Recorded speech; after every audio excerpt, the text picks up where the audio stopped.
नमस्कार, ये आकाशवाणी चंडीगढ़ है। अब आप रतिका से प्रादेशिक समाचार सुनिए। आज होने वाली मेडिकल स्नातकोत्तर प्रवेश परीक्षा नीट पीजी स्थगित कर दी गई है। परीक्षा की नई तिथि शीघ्र ही घोषित की जाएगी।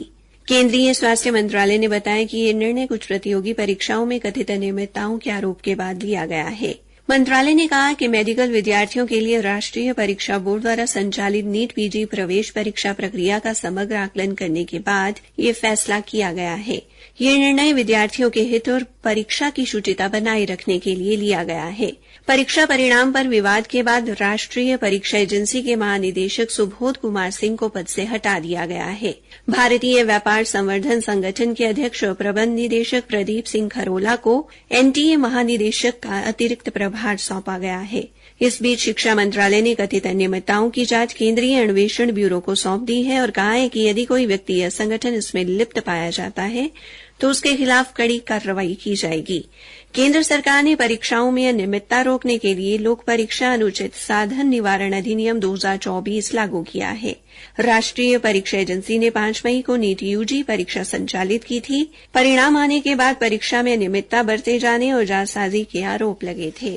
प्रधानमंत्री नरेंद्र मोदी ने प्रख्यात विचारक और शिक्षाविद डॉ श्यामा प्रसाद मुखर्जी को उनके शहीदी दिवस पर श्रद्धांजलि दी।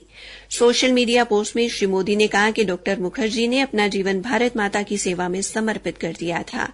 उन्होंने कहा कि डॉ मुखर्जी का ऊर्जावान व्यक्तित्व देश की हर पीढ़ी को प्रेरित करता रहेगा। केंद्रीय युवा कार्यक्रम एवं खेल मंत्री डॉ मनसुख मांडविया ने खेल के क्षेत्र में अपने जोश, प्रतिबद्धता और उपलब्धता के लिए सभी एथलीटों की सराहना की।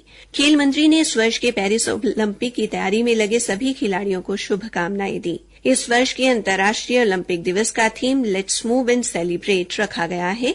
उल्लेखनीय है कि ओलंपिक दिवस की शुरुआत 1948 में हुई थी तथा विश्व स्तर पर खेल और शारीरिक गतिविधियों को प्रोत्साहन देने के लिए यह दिवस प्रतिवर्ष 23 जून को मनाया जाता है।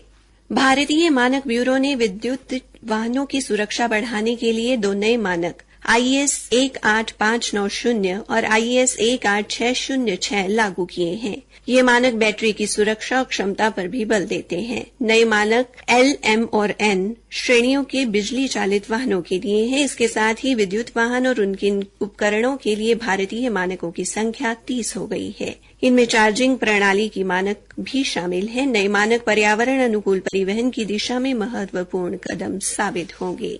फरीदाबाद पुलिस ने फ्रैक्चर गिरोह के मुखिया कुलभूषण उर्फ कुल्लू को उसके 3 साथियों सहित गिरफ्तार कर लिया है। कुलभूषण पर लड़ाई झगड़े, धमकी, लूटपाट, फिरौती और हत्या के 15 मामले दर्ज हैं। पुलिस प्रवक्ता यशपाल ने बताया कि आरोपी फरीदाबाद के गांव नचौली का निवासी है। उन्होंने बताया कि कुलभूषण के साथ गिरफ्तार किए गए एक साथी पर 7 मामले और 2 साथियों पारस और अमन के खिलाफ लड़ाई झगड़े के 2 अभियोग दर्ज हैं। इनको अपराध शाखा द्वारा हिमाचल प्रदेश के कसौली से गिरफ्तार किया गया है और अदालत ने उनका 7 दिन का पुलिस रिमांड दिया है। कैथल में कल से 29 जून तक सप्ताह भर विशेष टीकाकरण अभियान चलाया जाएगा।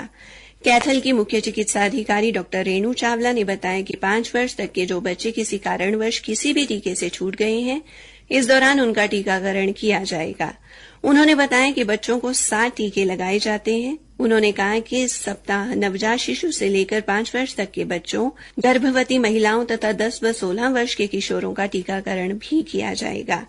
डॉ चावला ने बताया कि इस अभियान के दौरान उच्च जोखिम वाले क्षेत्रों, झुग्गी बस्तियों, शहरी झोपड़पट्टी क्षेत्र और भट्टों पर विशेष टीकाकरण शिविर लगाए जाएंगे।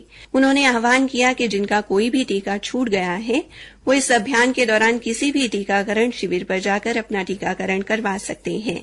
उन्होंने बताया कि नियमित टीकाकरण कार्यक्रम के अंतर्गत 11 जानलेवा बीमारियों की रोकथाम के लिए भी टीकाकरण किया जाएगा। इसी के साथ ये समाचार बुलेटिन समाप्त हुआ।